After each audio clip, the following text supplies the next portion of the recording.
Greetings and welcome back to room 303 at the Harvard Classic Lectures. We are now at lecture number 98. We're going to spend a little time with Matthew Arnold's study of poetry. We're in the 28th volume of the Harvard Classics, the English and American Essays volume.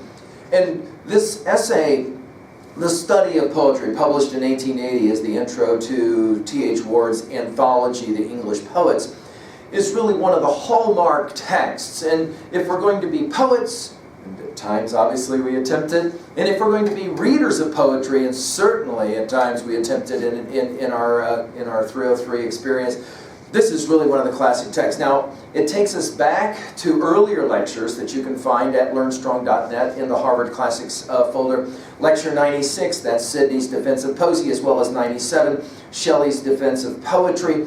Here, we're going to butt up against the same question again. The question, fundamental question of this text is, can we actually call some poets or some poetry truly classic? As in, great, that is to say, very much like Aristotle's Poetics, can we play the game of taxonomy, of hierarchies, to say that, in fact, some texts are better than other texts? Now, we may want to somehow escape this and say beauty is in the eye of the beholder, and yet we have the Academy Awards. We have other kinds of important contests which will in fact place works of art in hierarchy. This is a very old game. Matthew Arnold is going to help us really qualify when we think about the greatest poets, where we come to this understanding in this essay. Now, the brief biography, we've already messed around with Matthew Arnold in in 303 and Learn Strong with our lectures on Dover Beach. In the senior B folder, you can find that. Let's just do a quick review, though.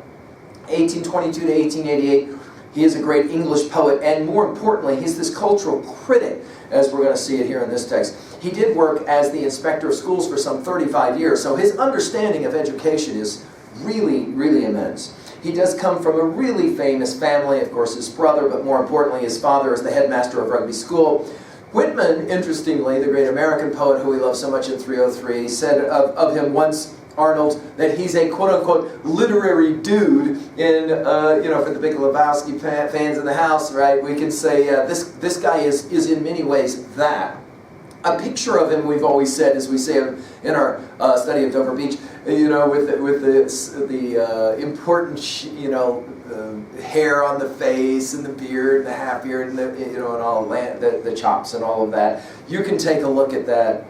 His influence on 20th century thought, though, is prodigious, no question. And I'm going to make the argument, even in our time here, that I still think that very much a lot of what he has to say is still pertinent, even though we're often going to disagree. Now, let's just do a real quick review of study of poetry, and then we'll get into a few of my favorite lines. It is a critical essay. He's going to criticize the art of poetry, right, as well as the art of criticism as well, right? Now, he believes that the art of poetry is, he's going to say, capable of quote-unquote high destinies. And what he means by that is poetry is valuable. So now we're back to that same argument again. Really? What's the value of poetry? And why is it that if I go to college and I major in engineering, I'm going to make more money most likely than if I major in poetry? We're back to that debate all over again, right? Now, he will argue that it's in the art, the art itself, which is itself the fundamental, the most important element of the discussion. He'll say, for example, that we got to understand the worth of poetry because poetry is like a mirror. And of course, he takes us back to Aristotle and Poetics as we've commented on it. Now, he gets into science a bit, and he'll say that science without poetry is ostensibly dead, just like religion and philosophy will ultimately, he say, have to give way to poetry. So this is kind of an idealized view of poetry.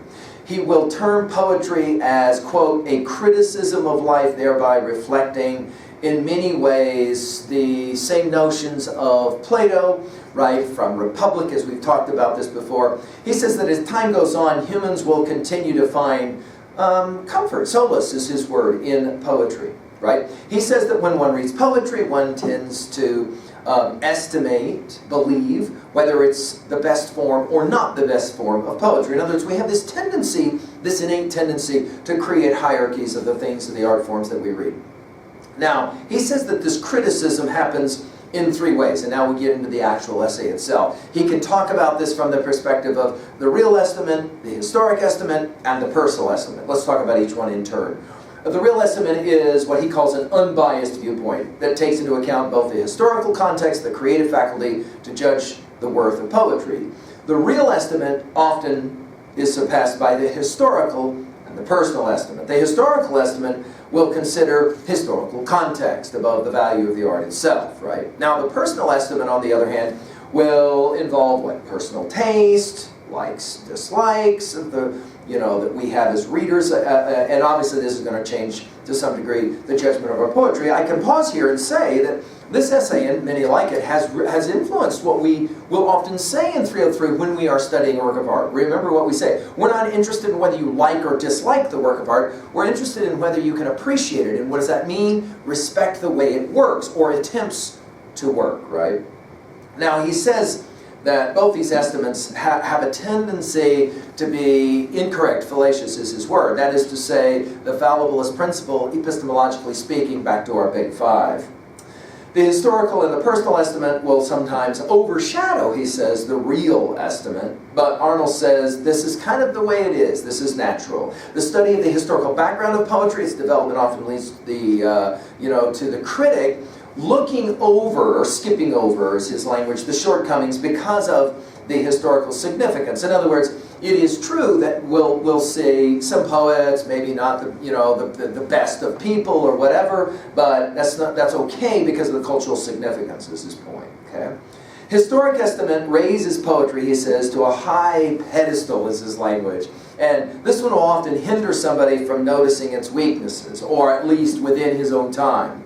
It is, he will continue, the historic estimate that leads to the creation of what he calls classics and raises the poet to a nearly godlike standard, as he will say. Now, this use of the word classics is, of course, very famous. I mean, you'll remember what we've said before. Mark Twain said that a classic is a book everyone says you should read and nobody actually has. Arnold would have serious problems with that idea. He says there are, in fact, classics, and we should be familiar with those. The way that we've addressed this in 303, you'll recall, is to say we are the stories that we tell, the stories we retell, the stories we accept, and, of course, the stories we ultimately reject, right?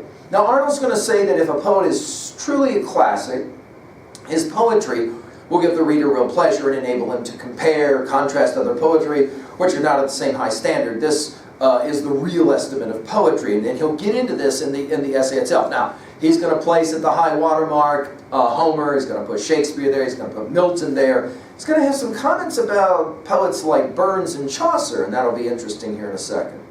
Okay. So Arnold will appeal in some ways to his reader to actually read classics, but he'll say do it with an open eye, don't be blind to its faults, and this allows you to in some ways rate the value of good poetry, right? Then he's going to talk about the idea of imitation. Now, he says that whatever one reads or knows, in some ways has a tendency of coming back, returning, we might say to him. And we kind of know this. I mean, think of Matthew Arnold's Dover Beach and that final scene, right? That notion of fighting in the middle of a battlefield in the complete darkness. Some of you have said that that's a compelling image. We could argue that Arnold's Dover Beach is a classic, and we certainly try to do that in our lecture on Dover Beach. He goes on to say that if a poet wants to reach high standards of the classics, that notice, he'll continue to say he, we would say today he, she, although we'll get into Tilly Olson's classic essay, Silences, and why it is the case, when Olson did her study, that people like Arnold would think of poets predominantly as male, not female, and we think immediately of Virginia Woolf, don't we, right? And take a look at some of the stuff that we've said there. When a poet wants to reach high standards, he might consciously or unconsciously begin to imitate the great writers, and certainly this idea was very influential up to the time of Arnold, and even I would argue beyond Arnold. But I mean, we've made comments about how, for example, that T.S. Eliot was very, very clear in saying that he was not a reader, nor was he an imitator of a poet, an American poet like Walt Whitman. Although we can have our debates about that. It's also true, he says, that for critics who tend to revert to the historic and the personal estimate, often they're going to do that instead of the unbiased real estimate, which, again, is kind of predictable. He says the historic estimate affects the study of ancient poets, while the personal estimate will affect the study of modern or contemporary poets. And he'll spend some time with contemporary poets of his own day, but not a lot, maybe near the end. He will propose what he calls an interesting concept, the touchstone method of analyzing poetry. That allows us to determine whether it's a high standard or not, the touchstone method. Of course, in many ways, this is coming from another great critic thinker, Longinus, who said, in his idea of the sublime, as he calls it, that if a certain example of sublimity can please anyone, regardless of habits, tastes of age, can please at all times, then it's usually considered a true example, what Arnold would call a classic. This is what W.B. Yeats will call in his Sailing to Byzantium, monuments of unaging intellect, right? And you can go and take a look at our lecture at Learn Strong on Sailing to Byzantium to get more of a sense of that.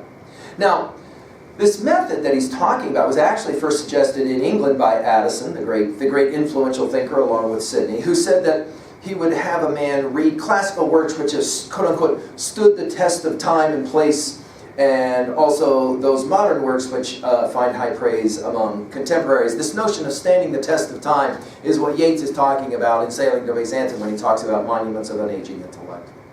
Now, this is, of course, the canon, and this will be a part of that huge debate that we love to engage in 303 about what it is that's acceptable in regard to the great works of literature. This is why we say we're the stories we tell and retell, but we're also the stories we accept and the stories we decide to reject. And on what grounds do we reject them? Well, we can't reject poets until we've read those poets. At least that seems to be the honest or the authentic way, right? Now, Arnold continues and he says, if a person fails to find some delight in these classics, then he probably is going to conclude that it's not the author who lacks quality, but the reader who's incapable of discovering them. This will sound very much like a near contemporary of Arnold on the other side of the Atlantic, Thoreau, who says there are no stupid readers, there are stupid books, there are only stupid readers, right? He'll apply this touchstone method by taking examples, right, from the time-tested classics. He compares them with other poetry to determine whether they're the high poetic standard of the classics. And it's a fun part of the essay to see him do this, where he'll quote from Homer, or he'll quote from Milton, and he'll basically argue, see, this is the best that one can ever hope to study or read or create.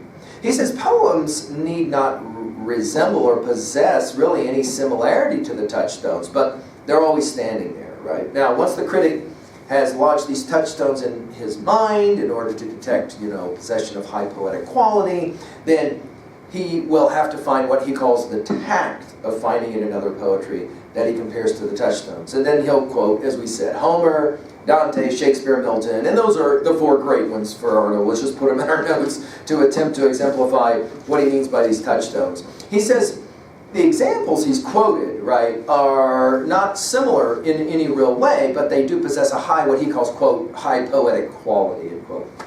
He says a critic didn't have to labor in vain trying to explain the greatness of poetry.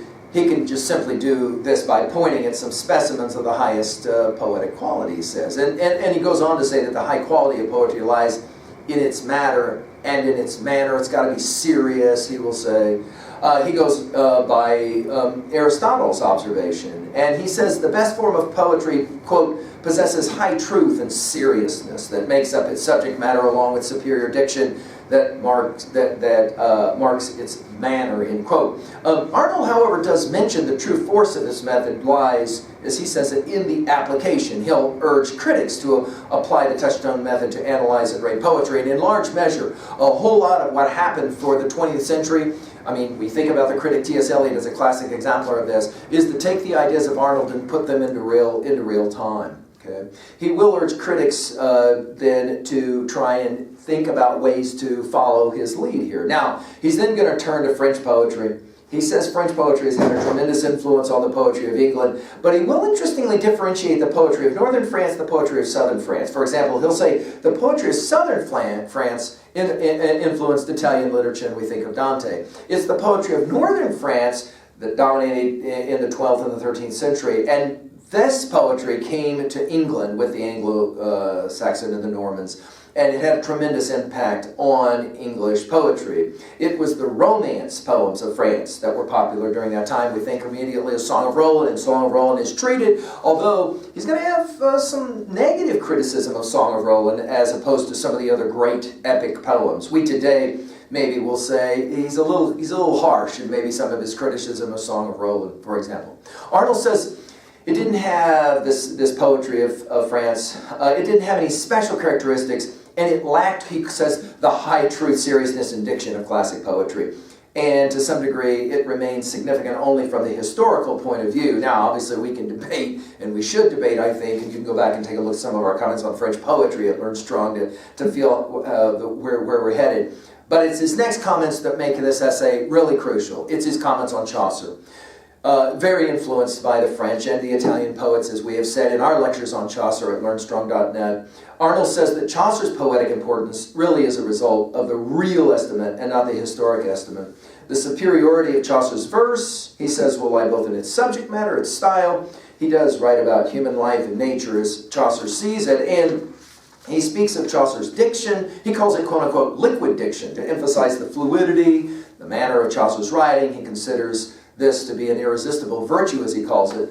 However, with all that praise heaped on Chaucer, he will not consider Chaucer a classic. And of course, those of us in 303 that love Chaucer so much, we can't believe that he doesn't consider Chaucer a classic.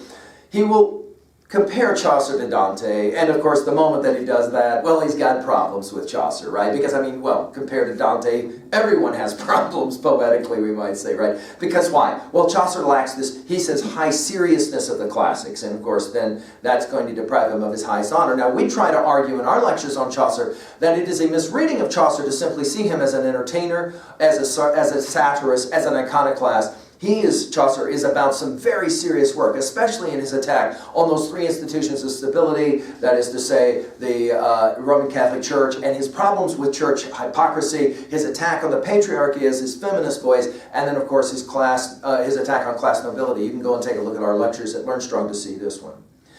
Well, he next will mention Milton and Shakespeare, and it's not a shock that when we think of Milton and Shakespeare today as the greatest of the English poets, it's in large measure because of Arnold. I mean, I would make the argument it's because of Milton and Shakespeare too, but certainly Arnold's going to do this. He calls them classics. He moves on to speak next about Dryden and Pope, and he'll have some negative comments about Dryden and Pope as it relates, of course, Dryden and Pope much closer to Arnold himself, right? According to the historical estimate, Dryden and Pope, he says, are no doubt great poets of the 18th century, but he does observe that Dryden and Pope both were better prose writers than poets. And, you know, I don't know, we study together in 303 especially, Essay on Man, Pope's classic Essay on Man. Yeah, that's some very fine poetry, right, as we have said many times. Now, the Restoration period, or the Neoclassical period, as we sometimes will refer to it, has faced the necessity of a certain kind of prose. He called it fit prose, with proper imaginative quality. That is what Pope and Dryden both will provide. Arnold, therefore, will say they're classics, not of poetry, but rather of prose. Of course, after Dryden and Pope, he then will turn to the great early Romantic writer Gray. We've given a lecture on Country Churchyard. He didn't write much, but Arnold says what he did write had high poetic value. He obviously would be thinking as well of Keats along the same line. He does consider Gray a classic, which is interesting. Arnold then will turn to Burns, and of course those of us who love Burns and the great Scottish, lyric poems, and we've given lectures on Burns already, will maybe take a little of what Arnold says as a sting. He'll say that in the late 18th century that Burns is he's a good poet, but not a classic poet, he will say. Burns is a better poet in Scottish than he is in English, and like Chaucer, he doesn't consider him a classic for similar reasons at times, because Burns is a little less than serious, although I think our comments on To a Mouse and To a Louse, both available at learnstrong.net, try to argue that Burns is every bit as important, I think, in his poetry as is Chaucer. He will compare Burns to Chaucer. He finds Burns' matter of presentation is deeper, he says, than that of Chaucer. But Burns lacks this high seriousness, as we've said, of the classics. His poetry, nevertheless, he says, has truthful, quote-unquote, truthful substance and style. In other words, he's as honest as he can be. And as we have said many times about Burns, no question, his authenticity is always there. Arnold then will go on to speak about Byron, Shelley, Wordsworth, those romantic writers, But he really doesn't want to pass any judgment on any of these guys' works. It's clear that he thinks Keats is superior to all of them. He believes that his estimate of these poets in large measure is going to be somewhat influenced by his own personal passion, as he says. They're closer to his age than the classics, and their writings are of a more personal nature. And then in the end of the essay, Arnold's going to talk about what he calls the self-preservation of the classics. He says, no amount of good literature will not be able to surpass, he says, the supremacy of the classics as they've already stood, again, the test of time. People will continue to enjoy them for a long time to come. Of course, Arnold is hoping that that is the case. Whether it actually is true or not is the subject of a whole lot of debate today, right? We in 303 have tried to make the argument over the years that you can't get rid of a text until you know what the text is. You can't appreciate a text until you know what a text is, right? Finally, he will say that poetry is the way that humanity preserves itself, and therefore, again, we are the stories we tell and retell, right? He says ultimately human nature is going to remain the same throughout all time and ages, and parts of the classics dealing with the subject will remain relevant at all times, thus preserving themselves from being lost in time. Now, that's an interesting argument, and I'm not always clear that it's such an easy argument to make today. Let's finish with just some language of Arnold, because he's a great prose genius. Just early on, he says it this way in the essay. The best poetry is what we want. The best poetry will be found to have a power of forming, sustaining, delighting us, as nothing else can. A clearer, deeper sense of the best in poetry, of the strength and joy to be drawn from it, is the most precious benefit which we can gather from a poetical collection such as the present. And yet in the very nature and conduct of such a collection, there is inevitably something which tends to obscure in us the consciousness of what our benefit should be and to distract us from the pursuit of it. We should therefore steadily set it before our minds at the outset and should compel ourselves to revert constantly to the thought of it as we proceed. Yes, constantly in reading poetry, a sense for the best, the really excellent,